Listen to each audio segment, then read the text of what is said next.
Hello, so my name is Moon and my pronouns are they, them.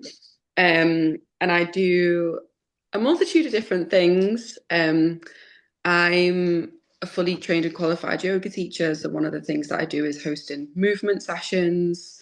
I've been doing that for the past 3 years. So in that scope of time, I've run queer circles, which includes movement and collaborating with a friend who does sound healing. I also work in social housing full time, so I work with quite, vulnerable people.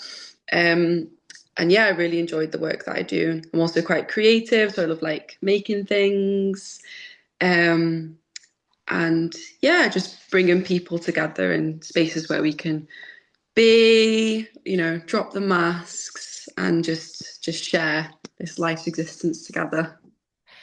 So, how did you come to train as a yoga teacher, and what's your relationship with movement?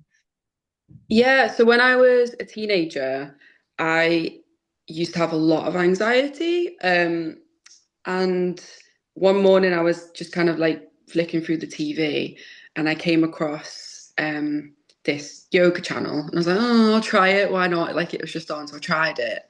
And I found like I had a really like calming experience and like it really calmed me before school.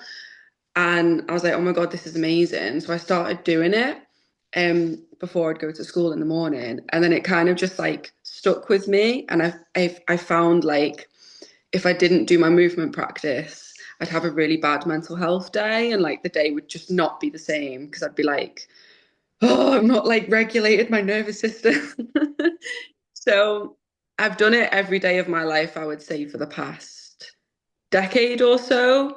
It's really like stuck with me as like I've changed and I've gone through changes.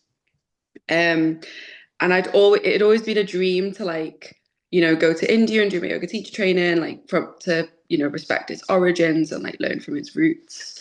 But then lockdown happened. Dun dun dun.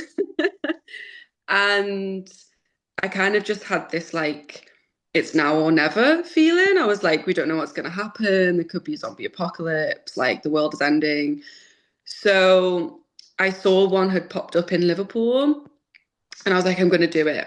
So I saved the money and I got my qualification in Liverpool, which I'm so glad that I did. I'm really glad that I kind of took that risk. And then it was also through the lockdown where I came out. I think it's quite common for a lot of us queer community.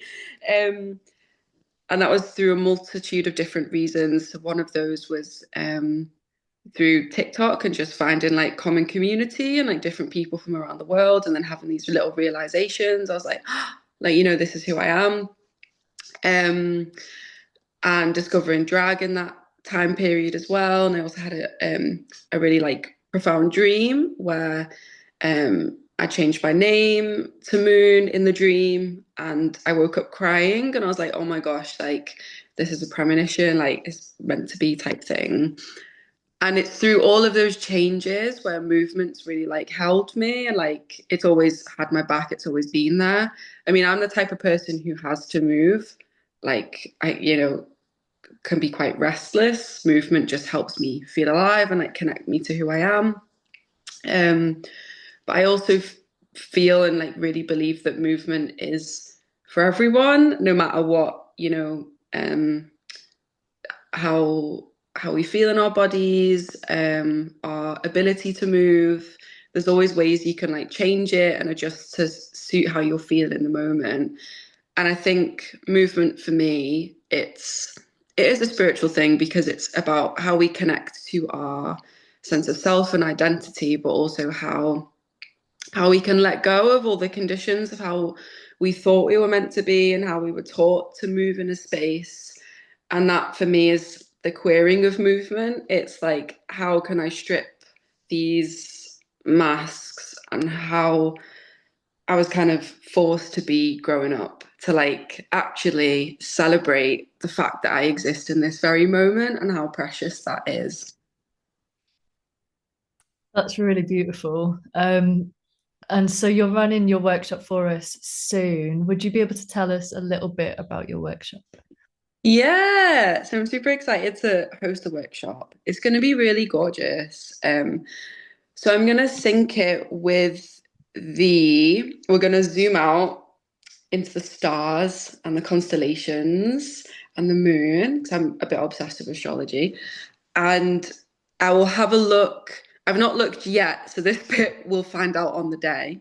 Well, I'll know about a few weeks before, but I'll research it as to like what phase the moon's going to be in, what's going on astrologically, and with that, we can move with the stars and then we can ground that back into our bodies and we can create our own constellation with each other.